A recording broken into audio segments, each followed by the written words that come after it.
Hello friends, welcome to my YouTube channel IES-GATEWiz। I am Ashish Verma. इस वीडियो में Gupta and Gupta के कंक्रीट स्ट्रक्चर्स के क्वेश्चन नंबर 181 से लेकर 190 तक डिटेल में कंसेप्ट्स के साथ डिस्कस करूंगा, जो कि आपको अपकमिंग एग्जाम्स में बहुत हेल्पफुल होगा। सो मेरा वीडियो स्टार्टिंग से एंड तक जरूर देखिए, और जिस भी क्वेश्चन में आपको फर्दर डाउट लगता है आप कमेंट सेक्शन में मुझसे डिस्कस कर सकते हैं। So let's start. Question number 181 है, अकॉर्डिंग टू इंडियन स्टैंडर्ड्स हमसे पूछा जा रहा है कि हमारा जो लिमिट है loss on ignition for ordinary Portland cement के लिए हमें क्या रखनी होती है। तो सबसे पहले मैं आपको एक्सप्लेन कर देता हूं कि जो हम लॉस ऑन इग्निशन टेस्ट है कैसे परफॉर्म करते हैं सीमेंट पे। इग्निशन का मतलब है हमें हीट करना है एक certain defined temperature as per Indian standard के अकॉर्डिंग। ठीक है, तो हम करते क्या है, एक हमारा प्लैटिनम क्रूसिबल होता है। इस प्लैटिनम क्रूसिबल में हम अप्रोक्सीमेटली 1 ग्राम सीमेंट रख लेते हैं, जिसका हमें लॉस ऑन इग्निशन डिटरमाइन करना है, और इसका टोटल वेट हम मेजर कर लेते हैं W1। एंड देन उसके बाद हम क्या करते हैं, इसको हीट करते हैं। अब हीट कैसे करेंगे, एक मफल फर्नेस होता है हमारा, that should be completely covered. उसके अंदर हम इसको रख लेते हैं, and this is heated at a temperature of 900 to 1000 degree Celsius. इसको हीट करने के बाद 15 मिनट के बाद, मीन्स 15 मिनट तक आपको हीट करना है। उसके बाद उसको आपको मफल फर्नेस को बंद कर देना है, and then it is cooled. और कूल्ड करने के बाद हमें इसका वेट अगेन मेजर करना है W2। कभी कभी ऐसा होता है, रिजल्ट्स की एक्यूरेसी के लिए हम क्या करते हैं, इसको कूल करने के बाद वापस से 5 मिनट और हीट कर लेते हैं। तो दिस इज प्रेफर्ड जब बहुत ही एक्यूरेट आपको रिजल्ट चाहिए। फिर हमारा जो परसेंटेज लॉस इन इग्निशन होगा वो क्या होगा, जो हमारा वेट लॉस होगा ड्यूरिंग दिस प्रोसेस, वो हमारा लॉस ऑन इग्निशन कहलाएगा। और इस टेस्ट को हम ignition loss on ignition test बोलते हैं। तो this is expressed as W1 minus W2 divided by W1 into 100, और it is expressed as nearest to 0.1% decimal places तक आपको 0.1% तक आपको इसको एक्सप्रेस करना होगा। और ये हमारा इंडिकेट करता है कि लॉस ऑफ वेट जो हो रहा है, it is a measure of freshness of cement. The less the loss on ignition the better is the cement. जितना ज्यादा इग्निशन के दौरान हमारा लॉस कम होगा सीमेंट में, उतना अच्छी हमारी सीमेंट क्वालिटी होगी। तो जनरली हमारा जो IES स्टैंडर्ड्स है वो हमारा मैक्सिमम अलाउबल लिमिट जो कहते हैं, that should be less than or equal to 4% in case of ordinary Portland cements. तो यहाँ पर करेक्ट आंसर ऑप्शन बी होगा। गुप्ता एंड गुप्ता में ऑप्शन सी दिया हुआ है, जो कि इनकरेक्ट है। सो पिछले वीडियो में मैंने लॉस ऑन इग्निशन की एक टेबल दिखाई थी which was from the IES standards. So correct answer जो होगा वो ऑप्शन बी होगा। उसके बाद हमारा नेक्स्ट क्वेश्चन है, for a constant water cement ratio. हमारा वाटर सीमेंट रेशियो जो है वो कांस्टेंट है, और हम एग्रीगेट सीमेंट रेशियो जो है वो डिक्रीज कर रहे हैं।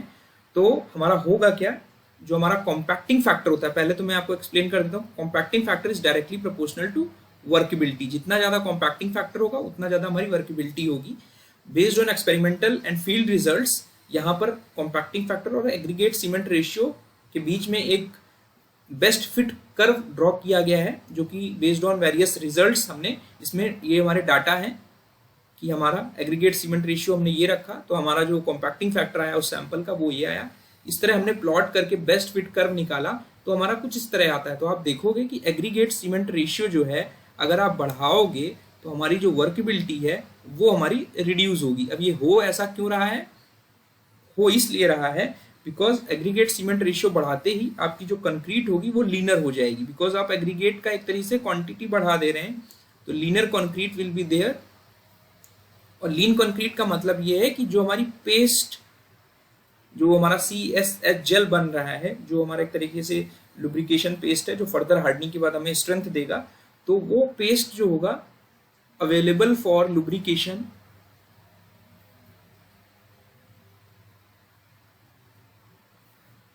Per unit surface area.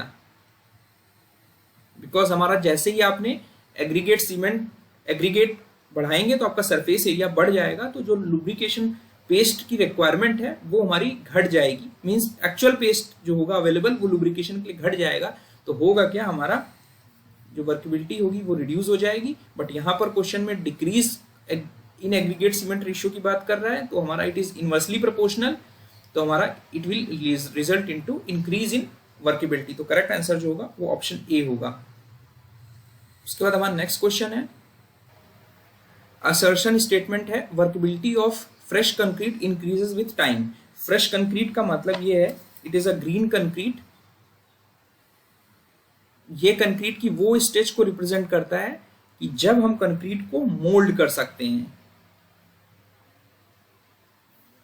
And this is the stage जो आपने मिक्स करके कंक्रीट प्रिपेयर किया है, इट इज इन फ्रेश या ग्रीन कंक्रीट स्टेज कह सकते हैं यहाँ पे, जहां पर कंक्रीट को हम अपने डिजायर्ड लोकेशन पर जाकर प्लेस करके मोल्ड कर सकते हैं, and it is in plastic stage. सबसे इंपॉर्टेंट चीज है कि ग्रीन कंक्रीट या फ्रेश कंक्रीट हमारी प्लास्टिक स्टेज में रहेगी, बिकॉज हम उसे मोल्ड कर पा रहे हैं, ठीक है। But over a period of time हमारा होगा क्या, there will be more evaporation या loss of moisture over period of time, जिसकी वजह से हमारी जो वर्केबिलिटी है वो हमारी रिड्यूस कर जाएगी। तो हमारा पहला स्टेटमेंट जो है वो गलत है, and there is a loss of moisture in concrete with time, because जितना टाइम तक आप एक्सपोज करके रखोगे, हमारा ओवर पीरियड ऑफ टाइम हमारी जो मॉइस्चर है कंक्रीट में वो हमारा लॉस होता रहेगा।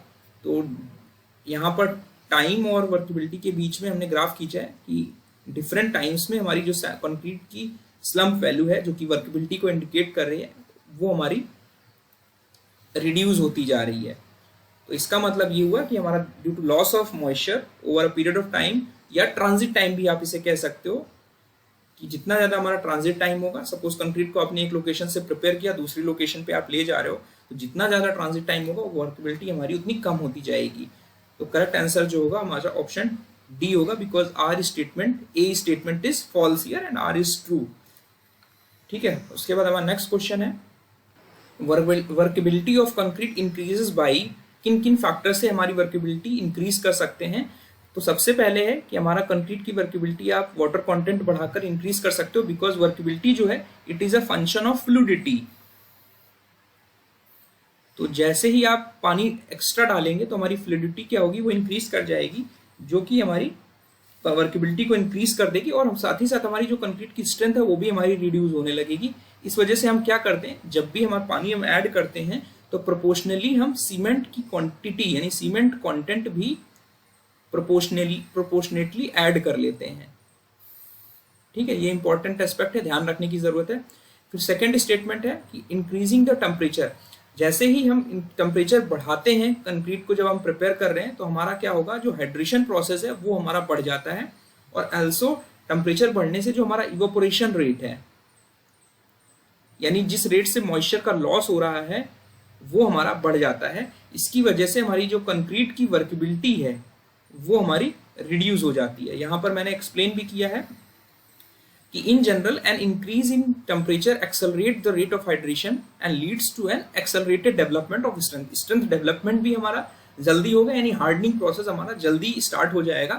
तो इसका मतलब वर्केबिलिटी हमारी टेम्परेचर के साथ रिड्यूस करेगी टेम्परेचर के बढ़ने से, और ठीक है। On the other hand a decrease in temperature retards the rate of hydration. यहाँ पर लिखा हुआ है कि considerable evidence that temperature increase will decrease workability as higher temperature will increase both the evaporation rate and hydration rate. जो हमारा जहाँ पे वार्म वेदर होता है वहां पर हमें कुछ एक्स्ट्रा पानी डालना पड़ता है ताकि हमारी जो वर्केबिलिटी है वो हमारी जितनी डिजायर्ड थी वो बनी रहे, ठीक है। तो यहाँ पे इसका मतलब ये स्टेटमेंट हमारा गलत हो जाएगा, बिकॉज यहाँ पर इंक्रीज करने की बात कर रहा है। और हमारा थर्ड स्टेटमेंट है increasing the use of flaky particles and elongated particles. जो हमारे फ्लेकी एंड इलोंगेटेड पार्टिकल्स होंगे, इनका जो सरफेस एरिया होगा ये हमारा ज्यादा होगा। तो होगा क्या, जो हमारा पेस्ट की रिक्वायरमेंट होगी वो हमारी ज्यादा होगी फॉर सेम वर्केबिलिटी, ठीक है। तो अगर हम राउंडेड एग्रीगेट की जगह flaky and elongated aggregate use करेंगे तो हमारा वर्केबिलिटी जो होगी वो हमारी रिड्यूस हो जाएगी, बिकॉज ये पार्टिकल्स हमारे पार्टिकल इंटरफेरेंस की वजह से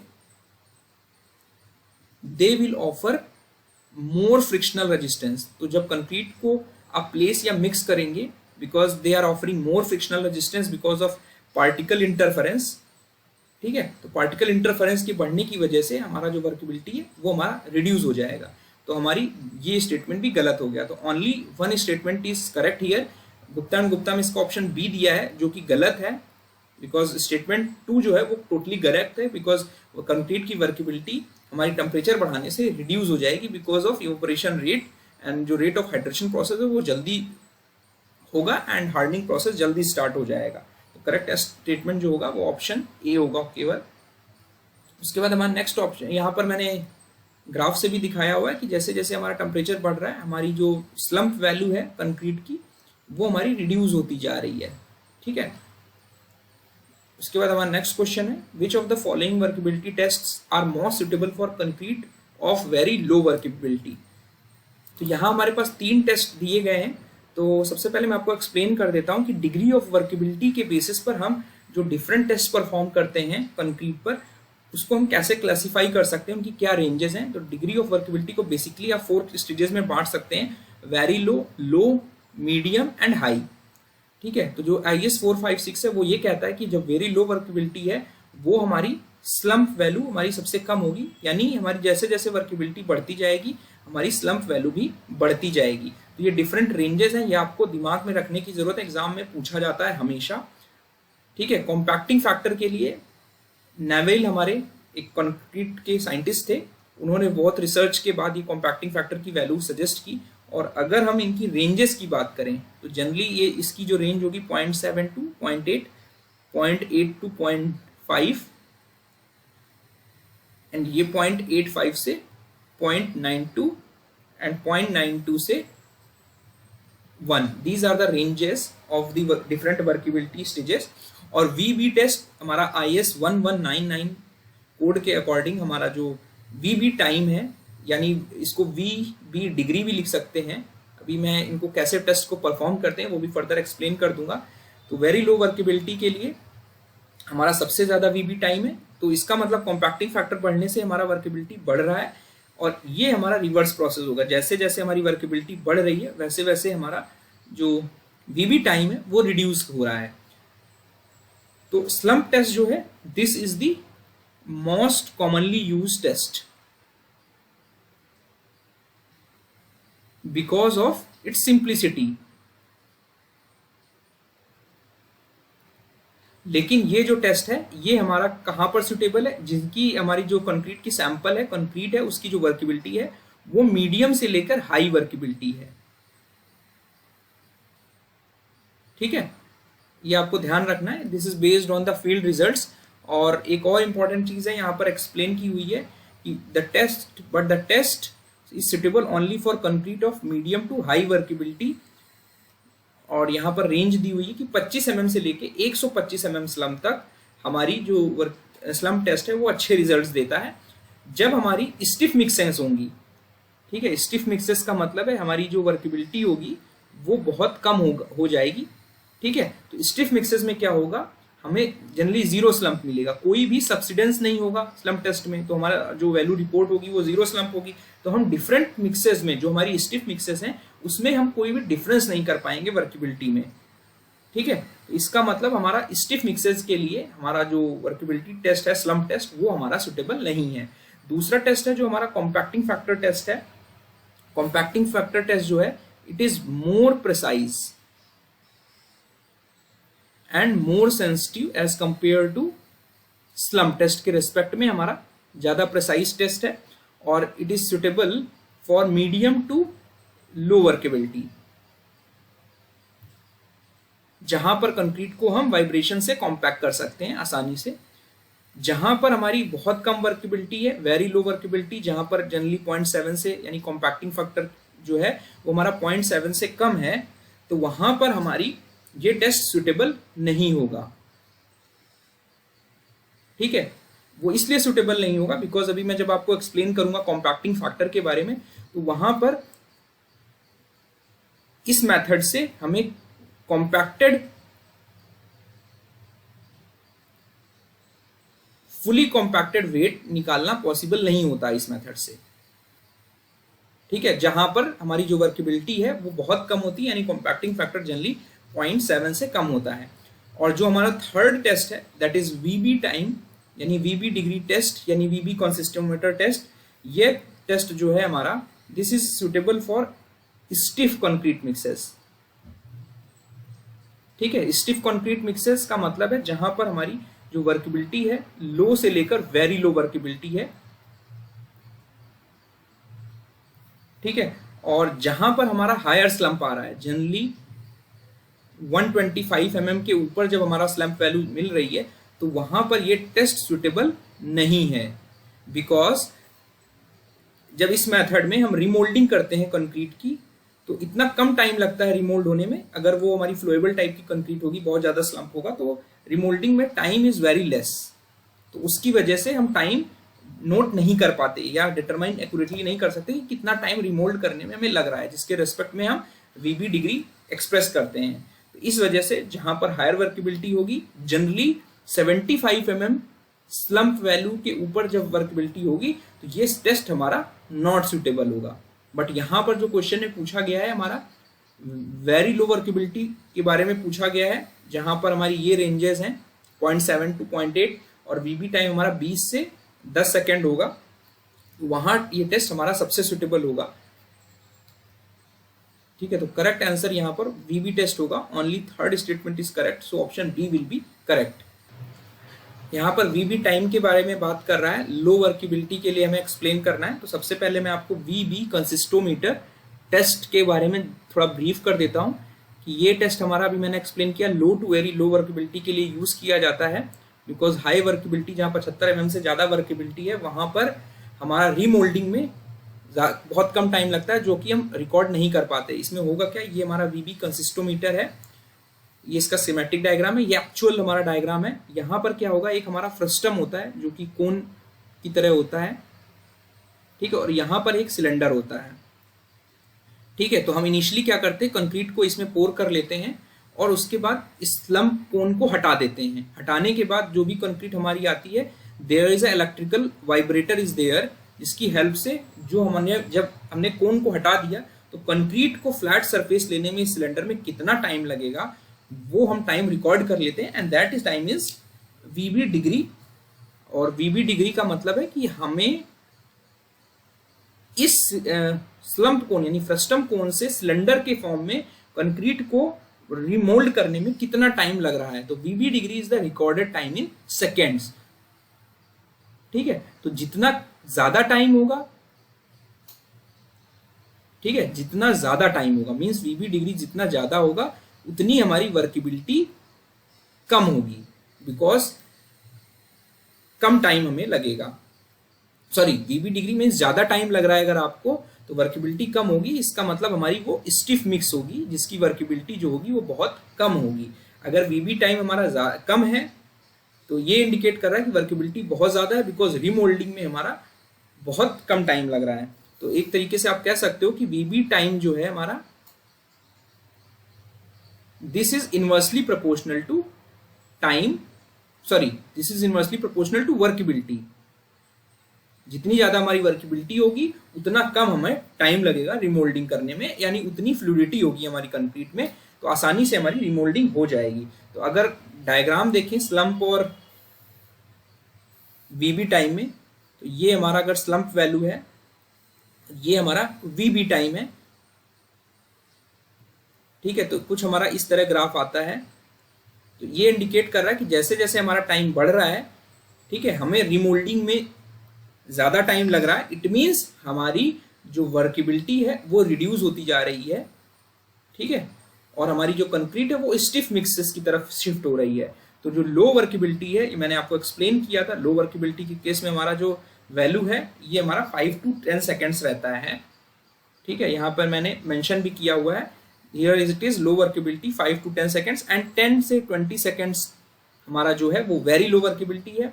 3 to 5 सेकेंड्स हमारा मीडियम वर्केबिलिटी है, and very high workability is 1 to 3 seconds. Means सबसे कम टाइम लगेगा रिमोल्ड करने में। तो इसका मतलब कंक्रीट की वर्केबिलिटी काफी ज्यादा है एंड कंक्रीट हमारा इजिली रिमोल्ड हो जा रहा है।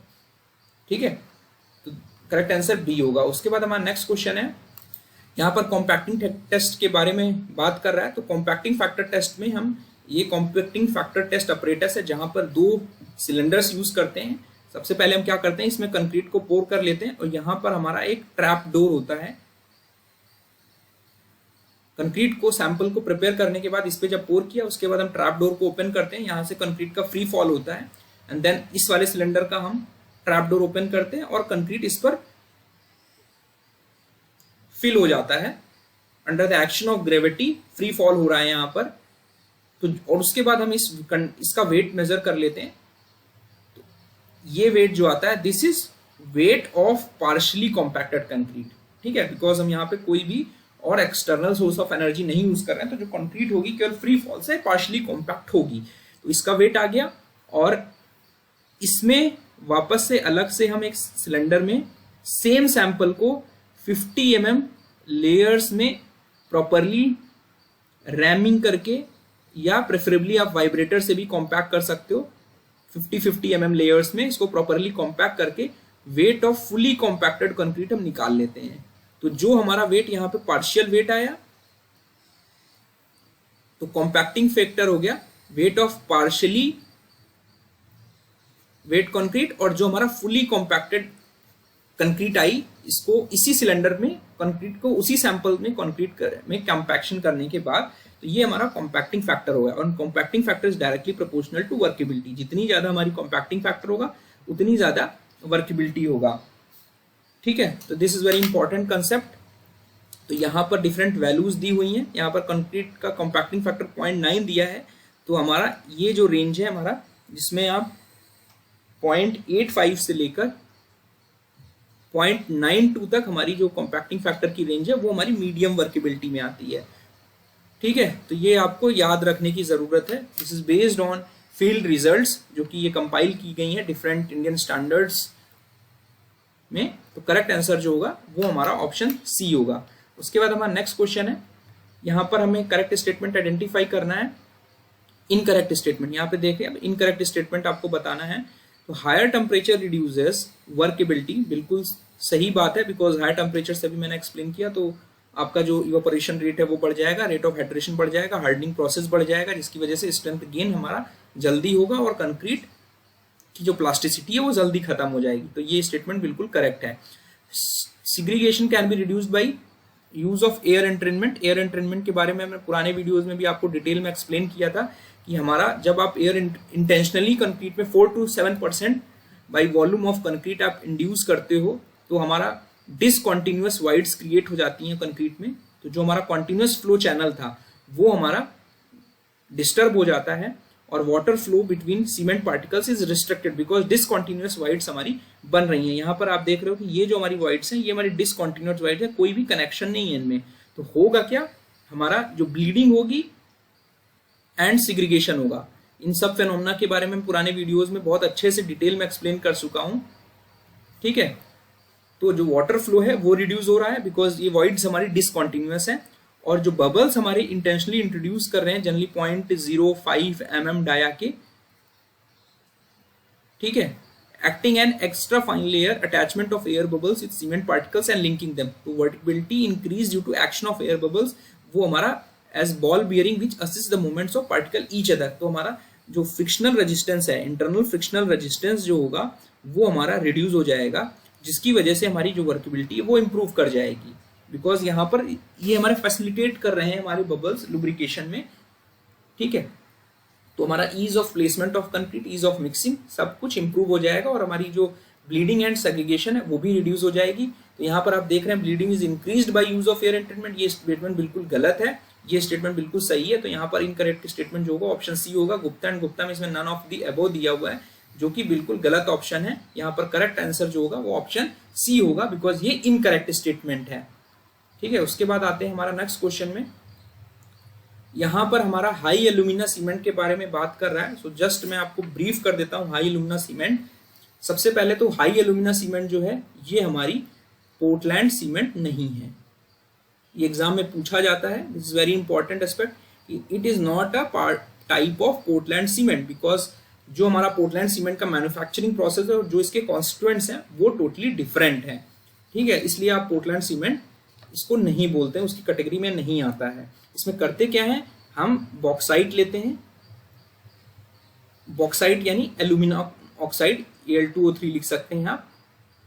और जनरली जो इसका वेटेज रहता है हमारा 40% के अराउंड रहता है, बट मिनिमम हमारा 32% होना चाहिए एल्यूमिना, हाई एल्यूमिना सीमेंट में।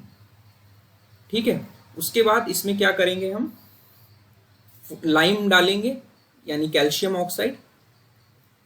इसको भी मैं अप्रोक्सीमेट वेटेज बता रहा हूँ, 40% के अप्रोक्स रखते हैं, बट जनरली आप देखोगे 36 to 40% हमारा रहता है। उसके बाद हम 15% हमारा Fe2O3 यानी आयरन ऑक्साइड रहेगा, प्लस लिटिल सिलिका रहेगा। इन सबको हम क्या करेंगे, हमारा फ्यूज कर देंगे by heating and they are finally grinded. जो हमारे क्लिंकर्स बने इनसे, उनको हम फाइनली ग्राइंड कर देंगे फ्यूजन के बाद। तो जो हमारा इन क्लिंकर्स का जो मेन कंपाउंड होगा फाइनली ग्राइंडिंग के बाद हमारा जो बनेगा, दैट इज मोनोकैल्शियम एल्यूमिनेट, जिसे आप CA से भी लिखते हैं। It is different from try calcium aluminate. ठीक है, तो आपको कंफ्यूज नहीं होना, इट इज मोनोकैल्शियम एल्यूमिनेट। अगर इसका केमिकल फॉर्मूला आप देखोगे तो it is represented as CaO Al2O3 10H2O। और ये क्या करेगा, जब आप इसमें वाटर डालेंगे with the addition of water, जब हाइड्रेशन प्रोसेस इस तरीके से कहेंगे इसको, ये एक हमारा कंपाउंड बनाएगा 2ACaO Al2O3.8H2O which is called dicalcium octahydrate hydroaluminate. और इसको अगर हम सिंपली तरीके से लिखें तो it is dicalcium hydroaluminate gel. आपको कंफ्यूज नहीं होना है, यहां पर हमारा जो स्ट्रेंथ देने वाला जेल बन रहा है, वहां पर हमारा कैल्शियम सिलिकेट हाइड्रेट बन रहा था पोर्टलैंड सीमेंट में। हाई एल्यूमिना सीमेंट में डाई कैल्शियम हाइड्रोएल्यूमिनेट जेल बनेगा as well as aluminium hydroxide. और over a period of time ये हमारा क्रिस्टलाइज करेगा and it sets and hardens in very rapidly. तो होगा क्या, 24 आवर्स में ही ये सेट एंड हार्डन हो जाता है जो ये कंपाउंड है। ठीक है, और जो हमारा फ्री हाइड्रेटेड लाइम होता है इसमें हमारा नहीं होता, इट इज एब्सेंट हियर। ठीक है, तो बिकॉज हमारा C3A एब्सेंट था, तो इससे होगा क्या, हमारी सीमेंट की जो सल्फेट अटैक की प्रॉपर्टीज यानी रेजिस्टेंस प्रॉपर्टी है वो हमारी इंप्रूव हो जाएगी। मीन्स ये सीमेंट हम वहां यूज कर सकते हैं जहां पर हमें सल्फेट रजिस्टिंग प्रॉपर्टीज यानी यूटिलाइज करनी है। ठीक है, तो अब हमारा क्या होगा, बिकॉज हाई अर्ली स्ट्रेंथ मिलेगी हमें, हाई हीट ऑफ हाइड्रेशन मिलेगा, बिकॉज ये जो कंपाउंड है केमिकली इस तरह का है कि ये 24 घंटे के अंदर सेट हो जा रहा है, सेट एंड हार्डन हो जा रहा है। तो ये देखा गया है कि एक दिन में जो हमें स्ट्रेंथ मिलती है इस सीमेंट की वो हमारी 30 न्यूटन पर mm स्क्वायर कंप्रेसिव स्ट्रेंथ मिलती है, और 3 डेज में इसकी जो कंप्रेसिव स्ट्रेंथ है 35 न्यूटन पर mm स्क्वायर हमें स्ट्रेंथ मिलती है। ठीक है, और after 28 days there is no gain in strength. इसका मतलब है कि हमारा 28 डेज के अंदर ही हमारी जो पोटेंशियल स्ट्रेंथ है हमारी हाई एल्यूमिना सीमेंट वो गेन कर लेती है। फर्दर हमारा कोई भी हार्डनिंग प्रोसेस नहीं होता, बिकॉज जो क्रिस्टलाइजेशन है इस कंपाउंड का ये हमारा इनिशियली कंप्लीट हो जाता है, एंड कोई भी हमारी जो फ्री हाइड्रेटेड लाइम है वो नहीं है। तो हमारा हाइड्रेशन प्रोसेस आफ्टर 28 डेज बिल्कुल नेग्लेजिबल होता है। There is no gain in strength after 28 days. तो करेक्ट आंसर जो होगा वो हमारा 0 होगा। There is no increase in compressive strength after 28 days. और इसका जो इनिशियल सेटिंग टाइम है इस सीमेंट का वो हमारा 30 मिनट मिनिमम होता है, and it can extend up to 2 hours. और जो फाइनल सेटिंग टाइम है हमारा नॉर्मल ओपीसी सीमेंट का जैसे रहता है, it should be less then 600 minutes. ठीक है, और स्ट्रेंथ हमारा जनरली 24 आवर्स में गेन कर लेता है, मेजर जो स्ट्रेंथ का कंट्रीब्यूशन है। So correct answer is option A. उसके बाद हमारा नेक्स्ट क्वेश्चन है, for satisfactory workability concrete with a constant water cement ratio and aggregate cement ratio. तो बेस्ड ऑन फील्ड रिजल्ट से देखा गया है कि एग्रीगेट सीमेंट रेशियो अगर आप बढ़ाओगे तो होगा क्या, हमारा टू सम एक्सटेंट हमारी जो